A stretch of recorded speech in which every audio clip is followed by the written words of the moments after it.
This is Nick Fuentes. You may have heard his name in the news recently because it appears as though the Charlie Kirk attacker was was a Nick Fuentes fan. We're still waiting to find out information and everything else, but it appears that way at this moment. So let's talk about who Nick Fuentes is and what he believes and what a groyper is exactly. A groyper is a Nick Fuentes fan, and I've talked about this guy a lot on my channel. Fascinatingly, he is opposed to Donald Trump at this moment. His belief system generally revolves around neo-Nazi ideology. Just listen to this example of his beliefs. A new generation of white person. I'm not living around blacks. Sorry. I want white kids, and I don't want my white kids bringing home black people to marry. It's racial for me.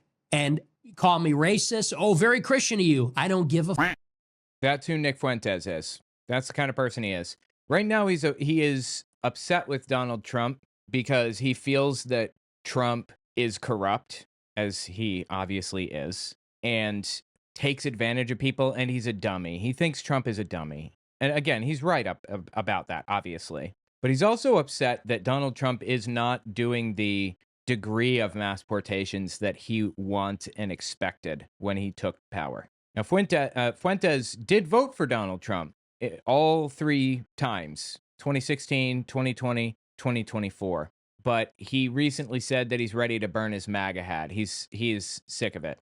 And he's not happy with Charlie Kirk either, which explains why a Nick Fuentes fan, if indeed this attacker would go after somebody like Charlie Kirk. Someone like Charlie Kirk. And it just goes to show, by the way, Charlie Kirk, who a week ago said, I'm doing a focus group.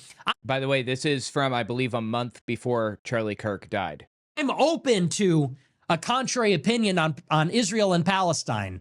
He's now doing damage control on their behalf. And one has to wonder, is he being paid by Israel? As a Nazi, Nick Fuentes fucking hates Jews and Israel. And that doesn't equate to being pro-Palestine. In practice, he pretends to be pro-Palestine, but he fucking hates Muslims too, and anybody that's not white. Don't let the way that he frames things kind of fool you.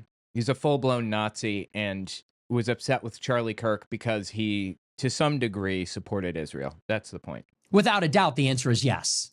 For Charlie Kirk to go on his show today and say, there is no forced starvation, here comes a rabbi to tell us why, without a shadow of a doubt, he is being paid by them. That is why he is doing damage control on their behalf, because he is on their payroll. And someone who is on the payroll of a foreign state making excuses for war crimes. Like, I don't see any reason to think that Charlie Kirk was being paid by Israel. It doesn't make any sense that he wouldn't need to be paid by Israel, right? Another conspiracy theory flying around at this moment is that Charlie Kirk was attacked by Israel. That's floating around in neo-Nazi circles, like Nick Fuentes, like Stu Peters and others. They believe that Israel is responsible. I mean, it's conspiracy land all the way down right now. It's wild. It's not somebody that you can trust on anything. That's not somebody that you can take the good with the bad. How can anybody take him seriously as a Christian? How can you go up there and pretend to be a godly man? Why? Because you tell people to get married? Fuentes is a Catholic. Oh, look, I have my kid. He posted the other day, he's on Fox and Friends, and his daughter runs up and jumps into his lap. And we're supposed to look at this carefully manicured public relations material and say, aw, what a family man. What a good Christian. He's practically a pastor, the way he evangelizes the young. Well, it's a good thing Charlie Kirk's daughter doesn't live in Gaza, because his daughter would have been fucking murdered. Again, like, Nick Fuentes isn't saying these things because he cares about Palestinians. He doesn't. He's saying it because he fucking hates Jews. Remember. It's a good thing Charlie Kirk's daughter was born to a rich man in America who lies for a living and is paid by billionaires to do it, and wasn't born in Gaza. Because if Charlie Kirk, the family man, if him and his family were over there, if they were born in the wrong place at the wrong time, they would be getting shot in the back of the head for trying to get food and water while they were starving to death by the Israelis that they defend. And that's disgusting. The point is that Nick Fuentes was directly opposed to Charlie Kirk like a month before all of this happened. You know, people don't understand, like, why would somebody on the right hit Charlie Kirk? Here's a pretty good reason. And you know, another good reason? Catalyzing events like this spark intense public backlash. Like, look what happened on 9/11 when the terrorists attacked the World Trade Centers. Do you know why Osama bin Laden did that? He wrote a letter to America that I read on this channel, the whole letter, beginning to end. It's on here if you want to watch. I should cover it again because I have more context, more cultural context today than I did then. The reason he did it is because of the United States' support for Israel. I would be willing to bet you didn't know that. I didn't know that until I read the letter, and I lived through 9/11. I was like a little kid. The reasoning gets lost when an intense catalyzing event happens like that. Nobody cares anymore. All they care about is killing their enemy. And George Bush directed that anger and that ire and resentment and hatred into Iraq, who had nothing to do with 9/11. A good reason for a Nick Fuentes fan to do this, aside from not liking Charlie Kirk, would be to spark a race war. It doesn't matter who did it in the end. Left wingers are going to be blamed for this, one way or another. Charles Manson, you remember him?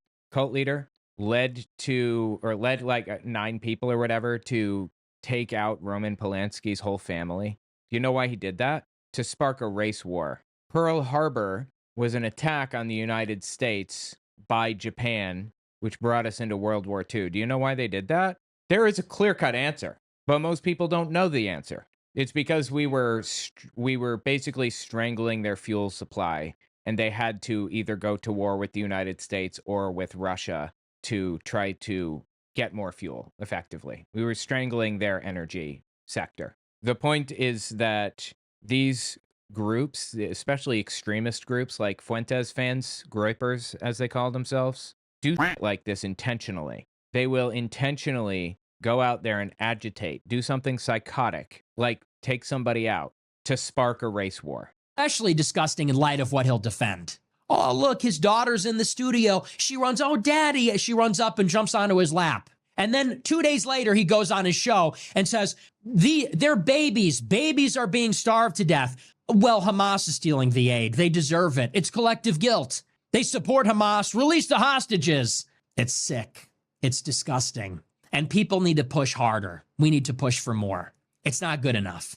Donald Trump throwing a little throwaway statement. Oh, we need to get more food in there. Charlie Kirk saying, oh, I'll hear you out in Israel, but I'll basically do propaganda on their behalf. It's not good enough. You got to go, dude. You got to go. A month before the attack. It's not good enough. You got to go, dude. You got to go. What has to happen with Charlie Kirk is one of two things. One, he needs to recant his support for Israel. Not I'm going to hear everybody out. You're not an anti-Semite.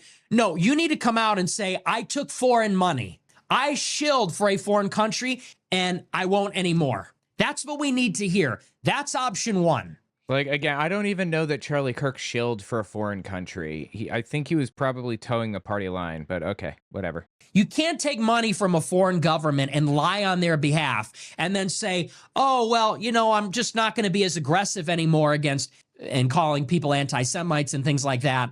No, you need disclosure. You need accountability. Or two, you need to leave the stage. People cannot listen to somebody that they cannot trust. In particular, cannot trust that they're not taking money from a foreign government. You can't have it that way. Can't call yourself Turning Point USA. I'm an ally of the president. We're waving the flag for the young people and do the rest. So that's the situation in Gaza. It's horrible. And we pray for the people in Gaza. Like, he doesn't care about Gaza. Couldn't possibly care less. Literally impossible. Anyway, the point is that's the motivation. If this guy is indeed a Groyper, that would be one possible motivation for doing something like this. Doesn't like Charlie Kirk, but he's a very influential figure, and in his death could be considered a martyr. Could spark a race war or something like that. After everything started coming out about the guy, Fuentes tweeted this: the left is now shamelessly trying to blame the right for the murder of Charlie Kirk, which they've been openly celebrating and justifying for days. They have no charity, love, or humanity for any of us or our families. We must take power for our own survival. We win or we die. This is yet another example of a right-wing figure using language that will directly lead to pogroms. And here's another example of the MAGA movement that, I'm sorry, well, yeah, it's the MAGA movement, but it's further right than Charlie Kirk, basically disliking what Charlie Kirk is doing and criticizing him from the right. This is Laura Loomer. I don't ever want to hear Charlie Kirk claim he's pro-Trump ever again. But this is about a month before he died.